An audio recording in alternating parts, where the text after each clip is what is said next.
नमस्कार दोस्तों, good morning. मैंने आपके लिए पहली वीडियो में एंड गेट की संपूर्ण जानकारी दी है। अब हम अगला गेट नैंड गेट के बारे में आपको संपूर्ण जानकारी देंगे। यह इसका परिपथ है। ये इसमें आईसी लगी हुई है। 7400 आईसी का प्रयोग किया जाता है। ये इसमें पहला इनपुट, ये दूसरा इनपुट। इससे आउटपुट निकाला जाता है जो इस पर लगाया जाता है। ठीक है दोस्तों, अब हम आपको इस गेट की जो प्रैक्टिकल किया जाता है उसके बारे में संपूर्ण जानकारी देंगे। हम इस नैंड गेट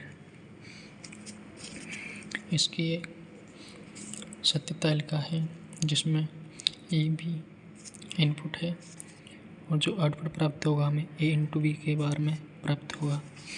ठीक है दोस्तों, 0 और 0 देने पर 1 प्राप्त होगा, 1 और 0 देने पर 1 प्राप्त होगा, 0 और 1 देने पर 1 प्राप्त होगा, 1 1 देने पर 0 प्राप्त होगा।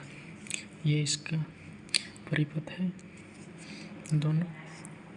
ठीक है दोस्तों, अब हम आपको इसका प्रैक्टिकल करना बताते हैं कि कैसे प्रैक्टिकल किया जाता है। देखिए दोस्तों, इसका जो पहला इनपुट दिया जाता है वो नैंड गेट के पहले इनपुट में दिया जाता है और जो दूसरा इनपुट दिया जाता है वो नैंड गेट के दूसरे इनपुट में दिया जाता है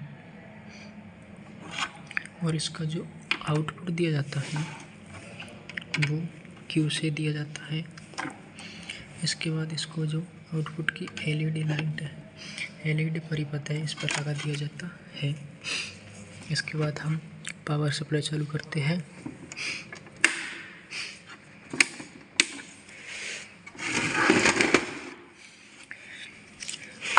पावर सप्लाई चालू करने के बाद हम देखते हैं इसका जो पहला इनपुट दिया हमने 0 और 0, जो हमें 1 प्राप्त होगा।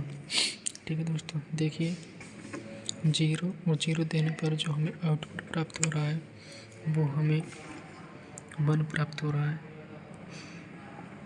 ठीक है दोस्तों, अगला हम जो इनपुट देंगे, दूसरा जो इनपुट देंगे हम वो 1 और 0 के रूप में देंगे तो हमें आउटपुट 1 प्राप्त होगा।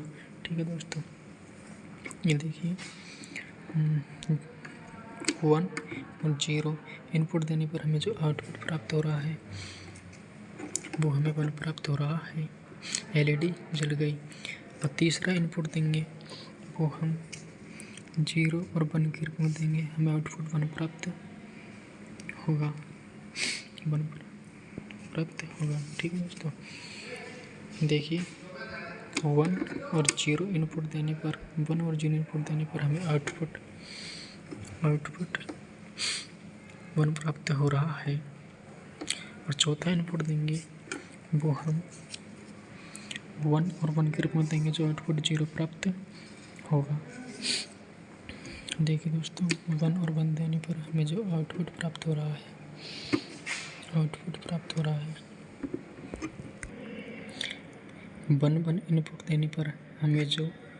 इनपुट देने पर हमें जो आउटपुट प्राप्त हो रहा है वो 0 प्राप्त हो रहा है। इसका मतलब एलईडी नहीं जली। ठीक है दोस्तों, हमने नैंड गेट के बारे में आपको संपूर्ण जानकारी दी है। एक बार आपको फिर से बता देते हैं। पहला इनपुट पहले इनपुट में, दूसरे